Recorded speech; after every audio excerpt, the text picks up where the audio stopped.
Mutton biryani, chicken biryani, prawns ghee roast biryani ಈ combo just 499 ಜೊತೆಗೆ ಒಂದು ಕಬಾಬ್ ಫ್ರೀ. ಅಷ್ಟೇ ಅಲ್ಲ, ಗ್ರಿಲ್ ಚಿಕನ್ ತಗೊಳ್ಳಿ ಅಥವಾ ಅಲ್ಫಾಮ್ ತಗೊಳ್ಳಿ, 2 ಬಿರಿಯಾನಿ ರೈಸ್ ಫ್ರೀ.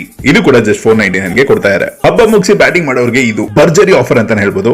ನಾಟಿ ಸ್ಟೈಲ್ ಚಿಕನ್ ಬಿರಿಯಾನಿ ತುಂಬಾ ಪಾಪ್ಯುಲರ್. ತುಂಬಾ ಜನ ಮಟನ್ ಬಿರಿಯಾನಿ ಕೇಳ್ತಾ ಇದ್ರು. ಅದೇ ಫ್ಲೇವರ್ ಅಲ್ಲಿ ಮಟನ್ ಬಿರಿಯಾನಿ ಸ್ಟಾರ್ಟ್ ಮಾಡಿ ಈಗ ಪ್ರಾನ್ಸ್ ಬಿರಿಯಾನಿನೂ ಒಂದು ಕಾಂಬೋ ಕೊಡಬೇಕು ಅಂತ ಪ್ರಾನ್ಸ್ ಗೀ ರೋಸ್ಟ್ ಅಲ್ಲಿ ಒಂದು ಬಿರಿಯಾನಿ ರೆಡಿ ಮಾಡಿ ಜೊತೆಗೆ ಇವರ ಪಾಪ್ಯುಲರ್ ಪುದೀನಾ ಕಬಾಬ್ ನ ಫ್ರೀ ಆಗಿ ಕೊಡ್ತಾ ಇದ್ದಾರೆ. ಇಷ್ಟು ನಮ್ಮ ವೃಂದಾಸ್ ಕಿಚನ್ ಅಂತ ಕಿತ್ತಗನಹಳ್ಳಿ ನಗರ ಮೇನ್ ರೋಡ್ ಅಲ್ಲಿ ಇವರ ರೆಸ್ಟೋರೆಂಟ್ ನಿಮಗೆ ಸಿಗುತ್ತೆ. ಇವ್ರದೇ ಮೀಟ್ ಸ್ಟೋರ್ ಇರೋದ್ರಿಂದ ಅಲ್ಲೇ ಫ್ರೆಶ್ ಆಗಿ ಮಟನ್, ಫಿಶ್, ಚಿಕನ್ ಯೂಸ್ ಮಾಡಿ ಪ್ರಿಪೇರ್ ಮಾಡುವಂತ ಫುಡ್ ಟೇಸ್ಟ್ ಸೂಪರ್ ಆಗಿರುತ್ತೆ. ಮೀಟ್ ಕ್ವಾಲಿಟಿನೂ ಫ್ರೆಶ್ ಆಗಿರುತ್ತೆ. ಚಂದಾಪುರ ಸರ್ಕಲ್ ಇಂದ ಸರ್ವಿಸ್ ರೋಡ್ ಬಂದು ನಾರಾಯಣ ಹೃದಯ ಜಸ್ಟ್ ಬಿಫೋರ್ ಲೆಫ್ಟ್ ತಗೊಂಡ್ರೆ ಕಿತ್ತಗನಹಳ್ಳಿ ನಗರ ಮೇನ್ ರೋಡ್ ಹೋಗುತ್ತೆ. ಇದು ಲೊಕೇಶನ್ ಡೀಟೇಲ್ಸ್ ಅವ್ರ ಕಾಂಟ್ಯಾಕ್ಟ್ ಡೀಟೇಲ್ಸ್ ಕೊಟ್ಟಿರ್ತೀನಿ. ಡೌಟ್ ಆದ್ರೆ ಕಾಲ್ ಮಾಡಿ, ಇಲ್ಲ ವಾಟ್ಸ್ಆಪ್ ಅಲ್ಲಿ ಒಂದು ಮೆಸೇಜ್ ಹಾಕಿ. ಹಾಗೆ ಬಿರಿಯಾನಿ ಆಫರ್ ಬಂದು ಎವ್ರಿ ವೆಡ್ನೆಸ್ಡೇ ಅಂಡ್ ಸಂಡೇ ಇರುತ್ತೆ. ಸೊ ನೆನ್ಪಿಟ್ಕೊಳ್ಳಿ, ಗ್ರಿಲ್ ಚಿಕನ್ ಅಲ್ಫಾಮ್ ಪ್ರತಿದಿನ ಆಫರ್ ಇರುತ್ತೆ. 2 ಬಿರಿಯಾನಿ ರೈಸ್ ಫ್ರೀ. ಈ ವಿಡಿಯೋನ ನಮ್ಮ ಚಂದಾಪುರ ಎಲೆಕ್ಟ್ರಾನಿಕ್ ಸಿಟಿ ಅತ್ತಿಬೆಲೆ ಆನಿಕಲ್ ಹೆಬ್ಬಗೋಡಿ ಜಿಗ್ನಿ ಸುತ್ತಮುತ್ತ ಇರೋಗೆಲ್ಲ ಶೇರ್ ಮಾಡಿ, ನೀವು ವಿಸಿಟ್ ಹಾಕಿ ಈ ಆಫರ್ ನ ಯೂಸ್ ಮಾಡ್ಕೊಳ್ಳಿ. ಇದನ್ನ ಹೇಳ್ತಾ ಈ ವಿಡಿಯೋ ಮುಗಿಸ್ತಾ ಸೈನಿಂಗ್ ಆಫ್ ನಿಮ್ಮ ಫುಡಿ ವಾಸ್ Kiran. Take care, love you all, bye bye by.